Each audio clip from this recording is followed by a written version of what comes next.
नमस्कार मित्रांनो, सर्व घरकुल लाभार्थ्यांसाठी खूप मोठी आनंदाची बातमी आहे। पीएम घरकुल योजनेच्या अनुदानात मोठी वाढ।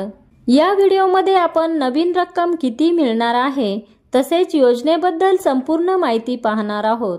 प्रधानमंत्री आवास योजनेअंतर्गत महाराष्ट्राला 20 लाख घरांचे उद्दिष्ट मिळाले आहे। त्यापैकी जवळपास 10,34,000 लाभार्थ्यांना पहिला हप्ता मिळाला आहे व उर्वरित 10 लाख घरांसाठी देखील लवकरच पहिला हप्ता वितरित केला जाणार आहे। पंतप्रधान ग्रामीण आवास योजना अंतर्गत लाभार्थ्यांना सध्या 1,20,000 रुपये अनुदान दिले जाते। मागील 7 वर्षापासून या अनुदानात कोणतीही वाढ झालेली नाही। त्यामुळे आता मुख्यमंत्री देवेंद्र फडणवीस यांनी या अनुदानात 50,000 रुपयांची वाढ करण्याची घोषणा केली आहे। आगामी अर्थसंकल्पात यासाठी आवश्यक तरतूद केली जाणार असून लवकरच या संदर्भात घोषणा होईल। विशेषतः ज्या लाभार्थ्यांकडे घरकुलासाठी स्वतःची जागा नाही त्यांना 50,000 रुपयांऐवजी 1 लाख रुपयांचे अनुदान देण्यात येणार आहे। त्यामुळे प्रधानमंत्री घरकुल आवास योजनेच्या अनुदानात वाढ करून 2,10,000 रुपये करण्याची तयारी सरकारने दर्शवली आहे।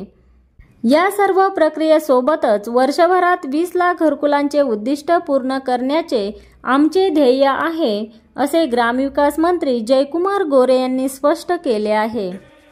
या घरांसाठी 1,20,000 रुपये थेट देतो। नरेगाच्या माध्यमातून 28,000 रुपये देतो।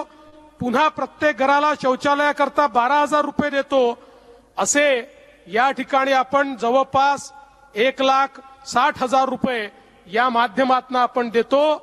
पण मध्यंतरीच्या काळामध्ये आमचे उपमुख्यमंत्री एकनाथ शिंदेजी, अजितदादा पवार, मी आणि ग्रामविकास मंत्री आम्ही एकत्रित बसलो होतो आणि आम्हाला असं वाटलं की आता याच्यामध्ये वाढ झाली पाहिजे आणि म्हणून आम्ही 50,000 रुपये अनुदानात वाढवण्याचा निर्णय घेतलेला आहे। त्यामुळे आता प्रत्येकाला 2 लाख रुपयाच्या वर या ठिकाणी घर बांधणी करता हे पैसे मिळणार आहेत। अशाच नवनवीन योजनांची माहिती मिळवण्यासाठी चर्चा विकासाची या चॅनलला सबस्क्राइब करा आणि व्हिडिओला लाईक व शेअर करायला विसरू नका। धन्यवाद।